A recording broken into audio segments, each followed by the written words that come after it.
Terima kasih pemirsa, Anda kembali bersama kami dalam Market Buzz. Indeks harga saham gabungan atau IHSG berbalik melemah di level psikologis 6.900-an pada perdagangan kemarin. Pelemahan terjadi pemirsa di tengah penantian rilis suku bunga Bank Indonesia di tengah pelemahan nilai tukar rupiah juga ini yang masih terus berlanjut.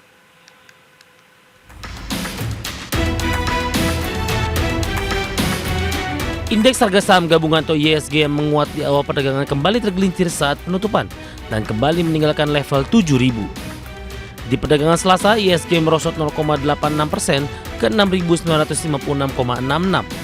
Secara intraday, IHSG dibuka flat di level 7.016. Beberapa menit pasca pembukaan IHSG menguat ke level intraday tertinggi di 7.402. Pasca menyentuh level ini, IHSG berbalik melemah ke zona merah dengan intraday terendah sekaligus level penutupan sesi kedua. Terkait raihan ini secara year to date, pelemahan IHSG makin dalam di 1,74%.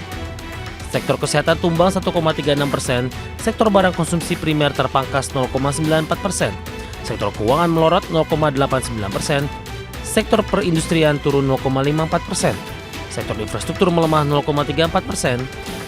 Beberapa sektor masih catat kenaikan, diantaranya sektor teknologi melesat 1,51%, sektor barang baku melonjak 0,88%, sektor energi menanjak 0,83%, sektor transportasi dan logistik naik 0,63%.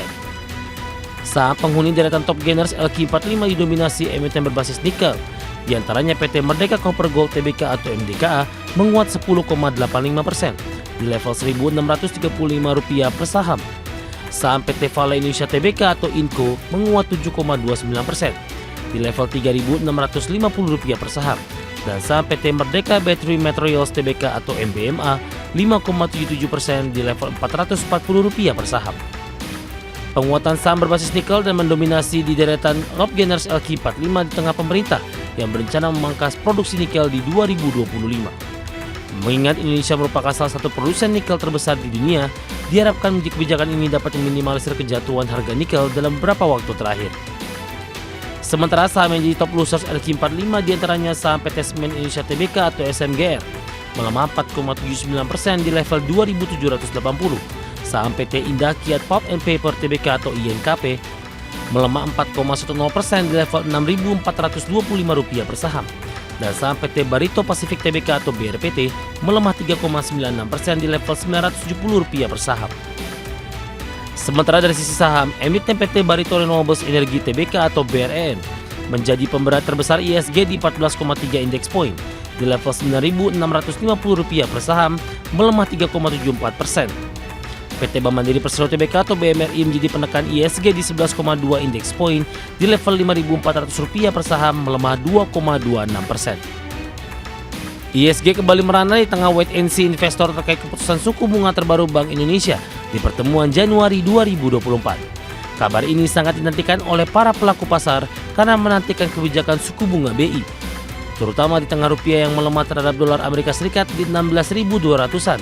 Di tengah ketidakpastian politik dan geopolitik global. Dari berbagai sumber untuk ADX Channel.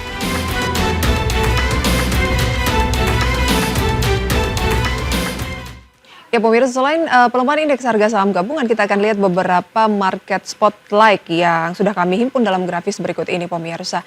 Ada IHSG lanjutkan pelemahan 2 hari berturut-turut ke 6.900-an. Ini menjadi concern ya, seiring rupiah juga yang cenderung melemah ke 16.200-an. 5 hari auto reject atas pemirsa. Saham Ratu naik 201% dengan market cap tembus 9,42 triliun rupiah. Saham ini IPO pada Rabu pekan lalu tepat seminggu yang lalu pemirsa dan sudah arah selama 5 hari berturut-turut. Kemudian ada Brand jadi pemberat IHSG dengan pelemahan 3,74%. Berikut juga beberapa saham blue chips dari perbankan. Kita ke agenda ekonomi pemirsa, diantaranya ada harga konsumen Amerika Serikat, inventory minyak mentah Jerman atau PDB tahunan Korea Selatan, kemudian neraca perdagangan pemirsa dari Korea Selatan, uang beredar dari Jepang, neraca perdagangan dari India, dan keputusan suku bunga dari Bank Indonesia. Serta juga ada neraca perdagangan pemirsa ya dari Indonesia. Dari agenda emiten pemirsa ada tanggal mulai pelaksanaan waran dari SLIS, kemudian rapat umum pemegang saham dari BIAN, kemudian ada pembayaran dividen tunai dari BBRI, dan RDTX pembayaran dividen tunai interim serta agenda lainnya dari Amar Adro BSSR. Semuanya pembayaran dividen tunai interim. Lanjut pemirsa ke update Bursa Asia yang bisa menjadi gambaran juga untuk pembukaan IHSG pada pagi hari ini pasca 2 hari beruntun di teritori negatif. Kita lihat Asia justru masih mayoritas bergerak di teritori negatif. Nikkei Jepang turun tipis 0,1%, Straits Times tipis 0,04%, Kospi Korea sudah menguat 0,45%, Hang Seng Hong Kong juga masih tertahan 0,36%.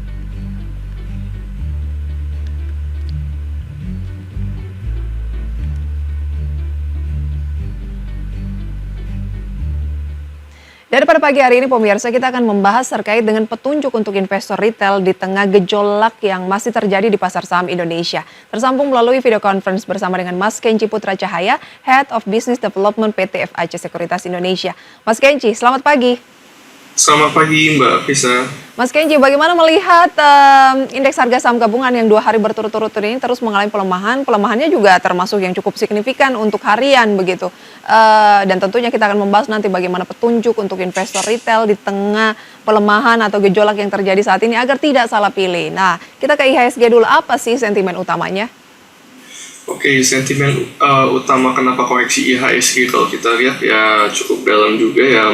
Utamanya memang kondisi makro, yaitu terpilihnya Presiden Donald Trump.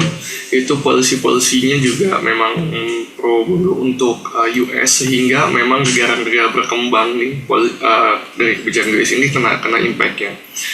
Salah satunya US Yield Treasury juga cukup tinggi, sehingga biasanya linear terhadap capital outflow yang keluar dari market Indonesia pulang kampung nih ke Amerika, sehingga memang tekanannya ada. Dolar pun masih menguat juga, jadi rupiah juga tertekan, sehingga memang untuk kita lihat di Januari ini untuk ada tidak pulang Januari efek, menurut saya memang agak sulit ya untuk Januari 2025 ini untuk Januari efeknya. Baik. Lantas Mas Kenji, kalau dilihat dari indeks harga saham gabungan yang tertrigger utama berarti dari sentimen-sentimen global khususnya Amerika Serikat begitu ya. Nah, ini kan mau menantikan laporan keuangan kuartalan. Diprediksi biasanya kan banking dulu nih di Amerika Serikat itu masih akan solid. Kemudian inflasinya juga akan dirilis kalau nggak salah malam hari ini waktu setempat.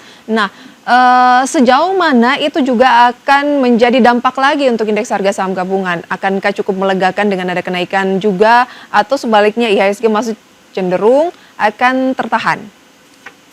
Oke, menurut saya salah satu sentimen yang akan cukup bagus gitu atau stimulus positif lah untuk market kita, salah satunya adalah rilis laporan keuangan Q4 2024 tentunya. Di mana untuk saham-saham yang posisi fundamentalnya sudah bagus gitu. Nah itu pasti investor ini juga melihat kinerjanya 2024-nya oke. Memang kalau sekarang ini faktor makro yang lebih berpengaruh gitu ya, sehingga biasanya investor-investor utamanya untuk dividend hunter yang termin investasinya itu menengah ke panjang biasanya sudah mengekor nih Mbak Prisa. Yang murah-murah udah mulai di akumulatif buy atau sudah mulai di koleksi lagi gitu. Jadi saya rasa jadi sentimen positif sih untuk resisten IHSG kita untuk bisa rebound nanti, salah satu faktor yang utama. Berarti di tengah gejolak ya ataupun pelemahan dari IHSG saat ini Anda melihat arahnya adalah tetap akan naik. Betul, dengan ada kalau inflasi saya rasa masih terjaga, ini bagus juga untuk Indonesia, jadi rate inflasinya terjaga dan juga yang paling penting sebenarnya daya belinya. Nah daya belinya dengan adanya pengendoran dalam arti relaksasi untuk kenaikan PPN kemarin kan ditunda atau dikhususkan gitu, jadi yang kita harapkan sebagai pelaku pasar memang daya beli untuk at least market domestik, konsumsi rumah tangganya juga masih terjaga supaya bisa mendongkrak market juga. Baik, lantas gimana strategi untuk pelaku pasar khususnya investor retail di tengah pelemahan saat ini agar mungkin tidak melewatkan kesempatan? Ada tidak tips-tips dari Mas Kenji? Oke, nah kalau mungkin karena tadi seperti pembahasannya saya sebelumnya untuk Januari efek memang kan potensinya kecil nih. Tapi kalau kita lihat saham-saham salah satunya big banks itu koreksi cukup dalam gitu seperti BRI dan Mandiri. Nah ini bisa jadi opsi untuk teman-teman untuk ambil term investasi agak menengah ke panjang untuk dividen gitu. Untuk yang mengincar dividen hunter biasa bisa jadi opsi juga. Jadi yang sudah area-area support nih biasanya bahkan BRI kan sudah break support juga. Nah ini bisa jadi opsi buat teman-teman sambil menunggu momentum kebangkitan dalam arti market domestik kita yang kita harapkan juga masih resilience ya. Suku bunga juga dari BI kita pelaku pasar ekspektasi masih ditahan di 6%. Jadi menurut saya masih optimis kita untuk market domestik ya Mbak Prisa. Masih Jadi optimis. mengejar ke saham-saham yang berfundamental baik, tapi posisi harganya lagi agak diskon nih sekarang. Khususnya tadi Anda bilang perbankan, tapi strategi masuk di perbankan itu seperti apa dan memanfaatkan juga fundamentalnya, kemudian dividen, pembayaran dividen begitu ya. Nanti akan kita ulas, tapi yang menarik juga adalah saham-saham pertambangan, khususnya dari nikel pemirsa. Mungkin bisa ditampilkan grafisnya. Ini kemarin rata-rata mengalami lonjakan yang cukup signifikan. Misalnya DAAS, meskipun sektornya kalau berbicara di Bursa Efek lebih ke barang baku begitu ya. Kemudian juga ada Inco pemirsa dan Antam. Mungkin yang paling signifikan itu misalnya DAAS dan Inco. Bagaimana? Nah ini dia.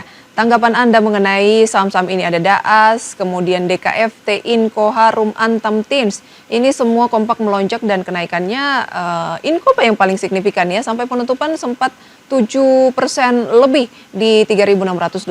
Mungkin ini terkait dengan pembatasan biji nikel, ekspor biji nikel kuota begitu ya dari Indonesia yang segera akan diberlakukan. Iya, kalau untuk nikel sendiri memang betul salah satu komoditi yang belakangan ini harganya juga naik daun lagi karena tadi adanya pembatasan juga salah satu faktor menurut saya. Dan juga kalau saya lihat memang untuk industrinya ini dengan beberapa kebijakan atau polisi yang dilakukan pemerintah kita ini ke depannya memang ada potensi untuk komoditas khususnya nikel itu untuk ekspor kita walaupun demand-nya kita lihat belum terlalu tinggi ya dalam jangka waktu dekat ini, tapi saya rasa prospek ke depannya cukup bagus gitu. Jadi sehingga untuk dari komoditas sendiri pun terlihat walaupun kemarin kan sudah sempat koreksi cukup dalam juga untuk nikel gitu. Nah potensinya masih cukup bagus sih Mbak Prisa kalau menurut saya. Baik. Potensinya cukup bagus, tetapi ada kendala permintaan yang tampaknya belum terlalu signifikan karena kan kendaraan EV juga agak tertahan saat ini ya. Nanti akan kita bahas di rekomendasi saham pilihan di segmen selanjutnya pemirsa. Tetaplah bersama kami di Market Buzz.